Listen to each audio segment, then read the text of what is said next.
One day during snack time at church, we were drinking orange juice and noticed that it tasted a little different. Our teacher, who is an older lady, was busy getting the next part of the lesson ready. When we finally managed to get her attention, she came over to us, tasted it, and immediately discovered the problem. It turns out her college-aged son was home for the holidays, and in preparation for a party that night, he added vodka to the orange juice and put it back in her fridge. Dang. The teacher had innocently grabbed it and brought it for snacks. What's going on, everybody? Welcome back to Youth Group Chronicles. Back in the studio with me, I have Buddy Jenkins and Pastor Cole Clark.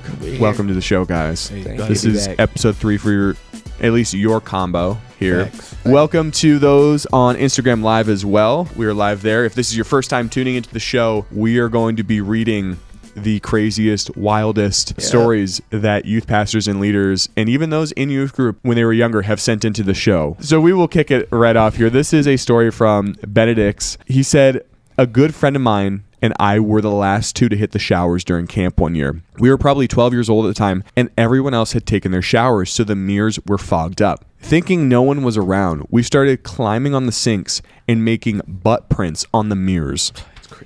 With our pants down in the middle of the act, we suddenly hear someone yell at us, asking us what we're doing. We turn around, and our counselor is standing there staring at us. Needless to say, the rest of that week of camp was pretty awkward. Butt prints on the mirror? That's what you come up with? Yeah, that's just like... Camp kids are weird. Yeah, that's like what prank should we do? Yo, let's pull our pants down together and put butt prints on the mirror. Who even knows what a butt print looks like? Like, are they going to look at the mirror and be like, oh, that's a butt print? Yeah, that's a booty right there on the mirror. Yeah. That's a booty. Yo, imagine they didn't get caught and everyone just walks in. They're just like, what is going on? Is that, right? And how do you get your butt to print on the mirror? Bro. That's too many questions. I mean, you ever put like your hand on a foggy mirror and it like makes an imprint? Did they stand up on the... I feel like they were on... They said they were on the sink. On the sink? So they had to stand on the sink. I've heard of people ripping... Nuts hanging. The counselor walks in, nuts hanging, butt on the mirror, booty out. They're looking suspicious. What are y'all doing? Putting butt prints on the mirror. Yeah, what do you even say? Like, dang, man. Yeah, what do you? Yeah, what do you even say? I feel like you just quietly walk out of the room at that pull point. Your pants up, like there's no defense against that. Nothing you could do about that. Nothing you could do. I'm just gonna expose last name on this. This is from Alyssa Drost. This is a good friend of us. Yeah. Alyssa said, while on a youth trip, we were staying in a hotel, and while I was getting ready in the bathroom, my youth pastor husband went to use the bathroom of some of the students in the room next door. He really had to go number 2 and couldn't wait for me to finish getting ready. Ooh. Apparently, he clogged the toilet so badly that after we had left for the day's activities, the hotel manager called him to inform him that our students' hotel room toilet had leaked down through several floors and into several hotel rooms. The damage was so bad that at first they were adamant that he was going to have to pay for the damages. At the end of the day, they ended up not charging us, so we dodged a bullet, but it was a massive mess. Dang. Imagine taking a poop that took like a whole mortgage to pay off. Yo, 3 rooms. No, imagine chilling in your room. You just sitting there, drip on your head. Ooh, but it's like you just smell something like, yo, you fart, like someone farted, and there's this doo-doo water just dripping on you, bro. That's crazy. This is a story from Morgan. Morgan said, while on a mission trip, my mom and I were at the end of the line to take a shower. But the next day, I realized that I had forgotten my loofah in the bathroom. Not a big deal. The evening worked the same way. The boys showered first, and then the ladies. I saw my loofah exactly where I left it the day before, so I didn't think much of it. I grabbed it, got in the shower, and not even 15 seconds in, I screamed bloody murder because I found poop on my loofah. I had no idea how it got there, and I have not used a loofah to this day. Fast forward 6 years to the present day, my brother randomly began to tell my family a story about how one time on a mission trip, he was taking a shower and his stomach started to hurt, and he didn't have time to go to a toilet. So he decided to poop in the shower and use some random loofah to to clean up after himself. Dang, That bro. random loofah was mine. Dang, bro. I mean, you could look at this story two ways. You could look at this story two ways. One, I mean, yeah, I would be tight if I had a loofah and there was poop on it. But if it was anyone's poop, I would much rather be with my sibling. Bro, No. I just want to say, like, why'd he have to do it so dirty? Because he could have just thrown it out. Yeah, he he could have coulda just just let thrown it it out. out. Hang it there for You later. could've- was that's vile. And he couldn't even clean it out. That's disrespectful. Yeah, that's He left disrespectful. Dookie on the loofah. Then they try to clean it out. Then dispose of the evidence. It's This is like, why I'm guys, anti-loofah. I'm gonna throw it on there. Yeah, I feel like loofahs are like just germ holders. Dude, I got I've in a heard whole that. debate with someone over what you use, and they're like, loofahs are clean. I'm like, loofahs are dirty. Because you're using it and you're wiping yourself off. All the dirt is on it. I doubt you're spending as much time cleaning it off as you clean your body. That thing and you're has hanging to- it up. That thing has to have so much junk in it. That is Yep. nasty. Apparently, it holds on to stuff pretty well as well. Yeah. Yeah, Apparently, you it's a see. great wipe. That's what you see. This is a story from Shelby. Actually, you know what? I'm going to read that another one because Shelby wanted to stay anonymous. Sorry, Shelby. Dang, Shelby. I almost exposed Dang. Shelby. Shelby. All right, this is from Don't say my Marco, name. This is from Shelby. who wants to remain anonymous. All right, Marco said, one of my first outings as youth pastor, I took our kids to serve at a clothing ministry. For the guys, the job was simple. Toss the bags of unsorted clothes into a holding room. Things were going great when all of a sudden, one of our guys threw a bag in the room and I started to hear a hissing sound. I asked the other guys in the group if they heard the sound too. They all did, but we just wrote it off and kept working. After a while, the hissing became much louder. I told the guys to stop working. And it was then that I noticed in the back of the room, behind the mountain of unsorted clothes, the hot water heater for the building. As it turned out, one of the bags of clothes our guys had thrown into the room had burst the water pipe. When I made it to the back of the room, I saw what can only be compared to the Geyser Old Faithful. Water was going everywhere, and what ensued from this point was mass chaos. By the time I was able to get the water main turned off, there was no less than an inch of water throughout this entire facility. We spent the remainder of our, quote, serving time cleaning up water and finding fans to help dry the floor. For some reason, we have never been asked back to help that ministry. Dude, that's... Youth Group Chronicles has my moods changing. Like, I don't know if I'm going to laugh or cry or be disappointed. Every single thing. Bro, like... We do like tragedy. to mix it up. Tragedy, bro. Tragedy. Imagine that day. Imagine being that leader. Just trying to help, and you just messed Just up made it everything. worse. You just made it worse. And then you Literally- spend the whole day that you were supposed to be serving, fixing your problem. Fix your problem. Fumbled the bag. Literally. Literally Fumbled the bag. fumbled it. This is a story from Joe. Joe said, my wife and I were living in Mexico through our mission organization with the strict purpose of learning the language. After I could have a basic conversation in Spanish, I invited the youth group over weekly to our house where I'd share, in the best Spanish I could, a gospel message. These teens were second generation in the church, so they knew most of the stories I'd be telling anyway. And after a few weeks of meeting with the teens, it was time for their spring break. So we decided to hold off on gathering together again until afterwards. To check on the youth during their spring break, I'd text them to see how they're doing. And to one of the male teens, I simply asked, "Are you excited for vacation?" Except I had to use Google Translate for the word excited. He understood what I meant and responded appropriately and never said anything. But later his mom had to explain to me that there's two words for excited. And I had inadvertently asked, "Are you sexually aroused for vacation?" Yeah. That dialect, That's man. bad. My wife be Dialect. putting me on to some of those things because, like, when you say certain things, like, there's this one, I'm not going to say the Spanish version, but if you say, like, "you're very fine," that's how we would say it in English.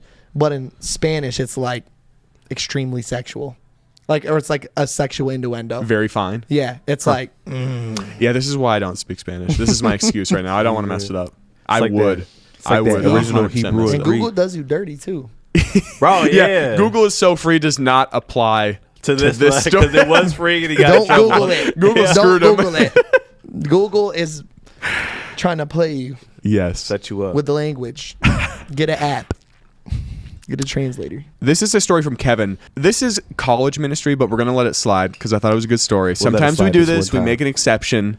He said, as a ministry intern in college, one of my roles was music director. I would direct rehearsals and schedule musicians. And I had a new roommate and knew that this was his second year as a music major and that he played guitar. So I invited him to play acoustic one Sunday without ever hearing him first. He showed up to Sunday morning rehearsal and it really was not great. When I noticed something was off, I soloed him in my monitor and he was out of time with the rhythm, he was missing chord changes, he was substituting minor chords with major chords, etc. I knew that there was more to fix than what we had time for, and I didn't want to embarrass the poor guy. So I shot off a text to our sound guy that said, hey, just mute the acoustic in the mains for this service. Except I accidentally sent that to my roommate instead. He saw the text 5 minutes before service, packed up his guitar, and we had a super awkward conversation at church the next day.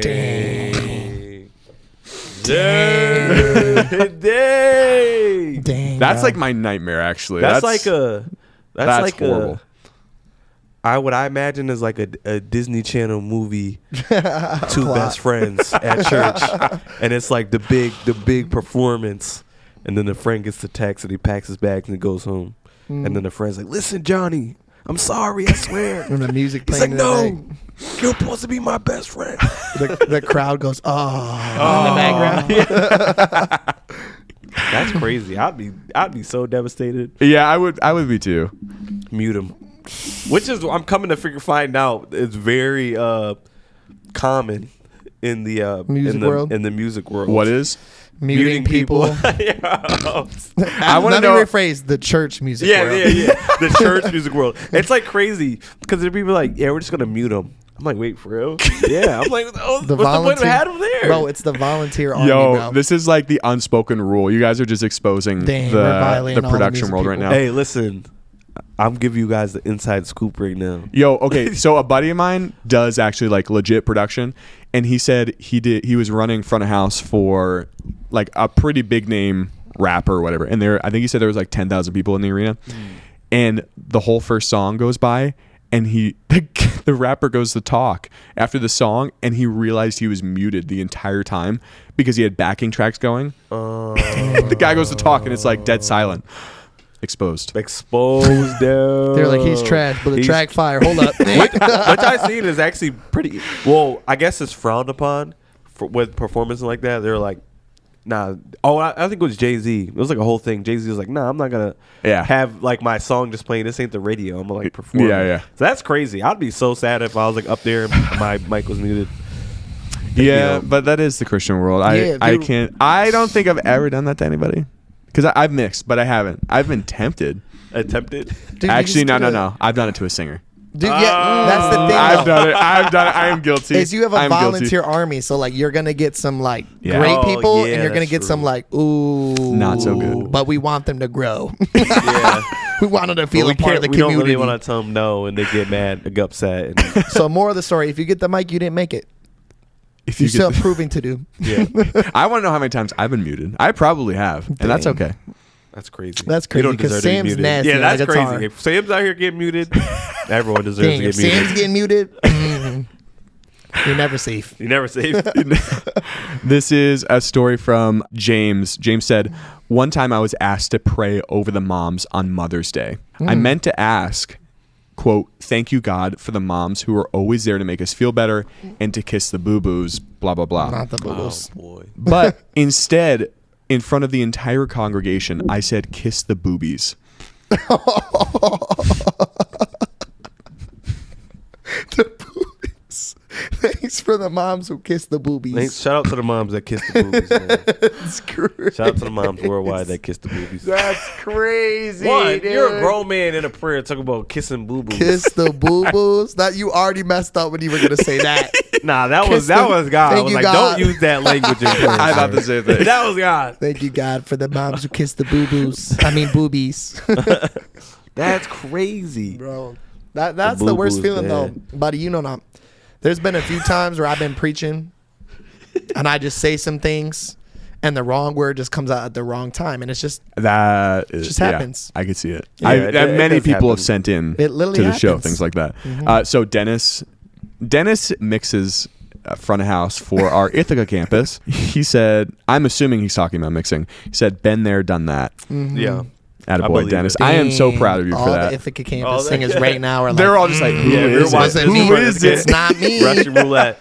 I Don't know get on Pastor Dennis' Russian bad roulette. side. I know Elijah's in the studio audience right now, and he runs the front of house. Sorry, for I you. just totally exposed him. But Nate said, I love your content. Keep it up. Hey, thanks so much, man. I appreciate it. Yeah, don't mute me, please. I work hard too. He does. I feel like everyone says this too. Like, I work so hard. Why would they mute me? Some don't. Some of y'all don't, and we know. Facts. Some of y'all those are the ones that get muted. lacking. That's you already know. If you're unaware that you're that bad, you deserve to be muted. Yeah, it's like those people. No, I feel like I have good enough friends around me. They would tell me if I should be muted. You know. T. Giles said it would have been good to mute that pastor's mic right at that point. Yes. Oh yeah, Front of house for should have got him. Sure. He lost prayer privileges for a little while. Dennis said he muted Pastor Tim at Uproar Conference. Worst mixing moment of my life. Yeah, that's crazy. That Because Pastor Tim's pretty good.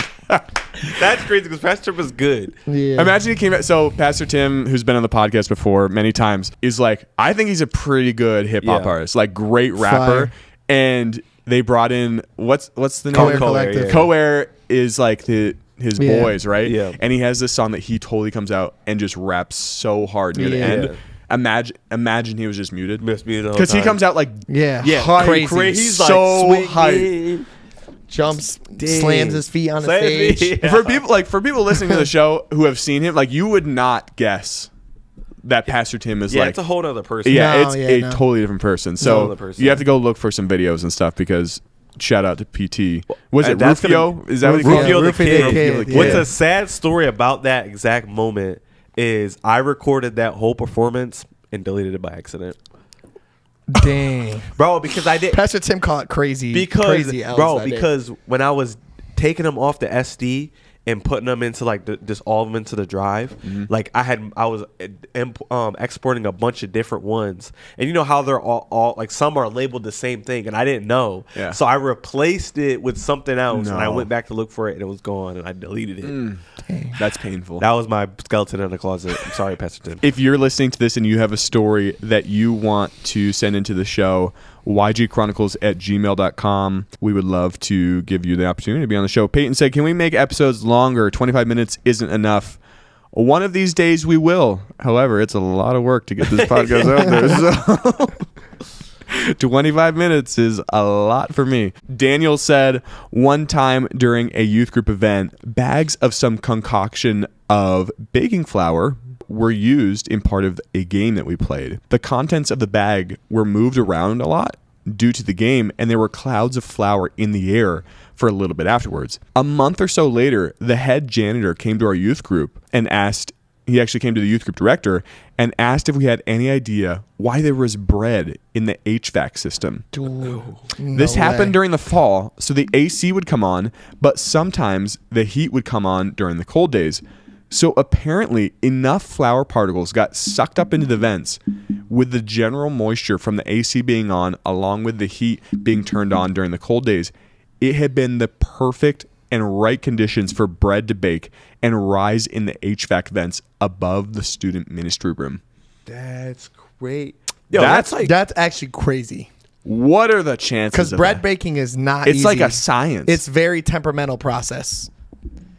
Dang. My man made manna. God made manna in the HVAC system. Yo, that needs to be like That's sent a- to the government or Facts. something. That's a miracle, man.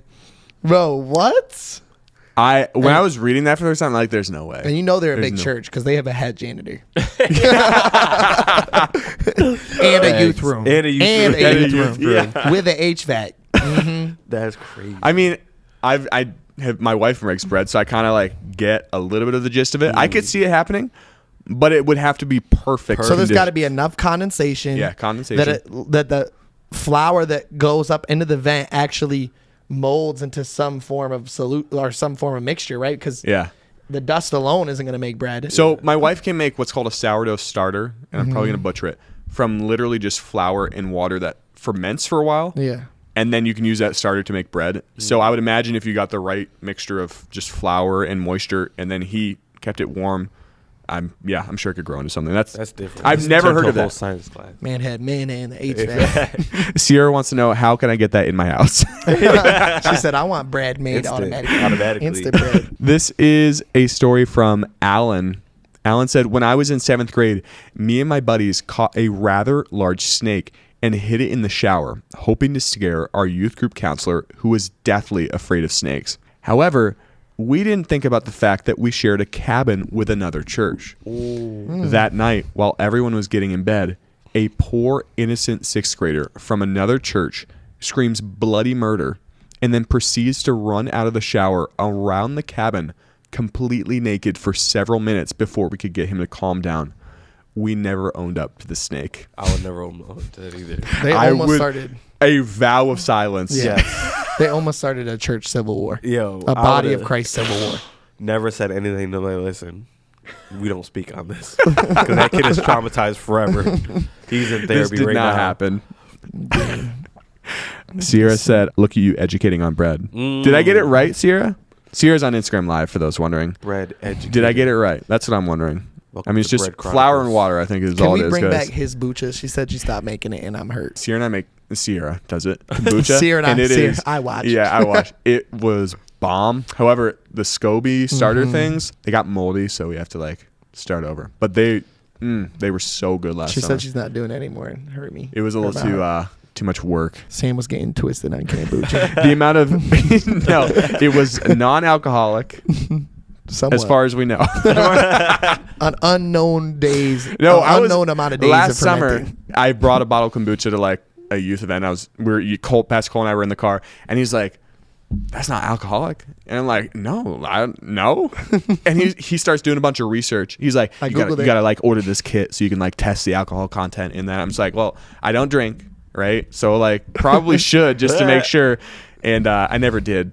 I'm just pleading the fifth. Yeah, and his daughter loved it. Amen. Yeah, my 2-year-old loves it for some reason. Just gets crazy afterward. I want his bucha. His kombucha. All right, a couple more stories here. This is from Derek and Nicole. One day during snack time at church, we were drinking orange juice and noticed that it tasted a little different. Some of the kids really liked the taste too. So they started drinking it quickly and helping themselves to more. While others were complaining, saying there was something wrong with it, our teacher, who was an older lady, was busy getting the next part of the lesson ready and wasn't really paying attention and was brushing everyone off. When we finally managed to get her attention, she came over to us, tasted it, and immediately discovered the problem. It turns out her college-aged son was home for the holidays, and in preparation for a party that night, he added vodka to the orange juice and put it back in her fridge. The teacher had innocently grabbed it and brought it for snacks. She unknowingly served 15 or so first graders screwdrivers during their first communion lesson. Bro. What is good with kids getting spiked? They said that new wine. Some of the kids loved it. Yeah, they just exposed themselves. This is that real one. That real one. That real Sunny D. Dang, that's crazy. How do people just do that stuff by accident? Dang, I mean, how would you know? That's also true. How would you know? That's why I feel like you could smell it though. I don't know, bro. Yeah, probably. That is true. But if you're in a hurry though, bro, and you have 15 kids, but you wouldn't be concerned why is the Sunny D? Why is the seal broken? So she's taking it was probably open already. Half open Sunny D's. There'd be sometimes when I used to drink Red Bulls. I could get a whiff of Red Bull and that junk would remind me of my heathen days. So I find it as hard just to be pouring it I don't know, man. Not getting flashbacks. Who knows? I don't know. I was alcoholic back then, so some of the kids God delivered me. I want to know what kid was like, this tastes good. That kid. You're like, wow. He knew what was going on. That kid knew what he was doing. Tangy. This tastes out. Let me hold on before they discover. Slam them back. This was tangy. This is a story from Kirsten. Kirsten said, my biggest youth ministry fail happened when I was doing an internship in Chicago. Every week we'd take the students into the city for a massive scavenger hunt. But one time during the game, the students and I were waiting to cross the street when all of a sudden right behind us was a couple on a public bench performing an extremely explicit act. Dang. Wow. Took the kids to Chirac. First mistake. Wow. It's taking them down to Chirac, man. I think what's crazy, one time when I was, I don't know how old I was. I'd be like 10 or 11 or something like that. You know how there's like bikes, so there's like bike trails in like Elmira, right? But this is like way before they like really, really made them official. And it was like me, my cousin, and like my Uncle Mark, and we're like riding like the bike trail. And they're like, parts of it is like, it's like kind of like in a back area. So a lot of times there's like overgrown like grass and shrubbery, whatever. And we're riding, and we ride, and I ride past, and there's like this mattress. And there's like these two people on this mattress. No. And we just drive. I'm just like, and my Uncle Mark stops, like, just go ahead. And he stops. All he goes, you guys are disgusting. And he's just going off. And I'm like, I just seen two people banging outside on a mattress. That's pretty much what happened in this youth group. I won't say. You all can use your imagination. Yeah, outside. Imagine the worst possible case scenario, and that's what happened. That's insane. But we will wrap it up there. Pastor Cole, Buddy Jenkins, thank you so much for joining us. Thank you for having us. Check us out on YouTube, Youth Group Chronicles. We are posting full video episodes there. Instagram and TikTok, Youth Group Chronicles on Instagram. Definitely check those out if you want to see some videos from the show. ygchronicles@gmail.com if you want to send in stories. But other than that, we will see all of you next week.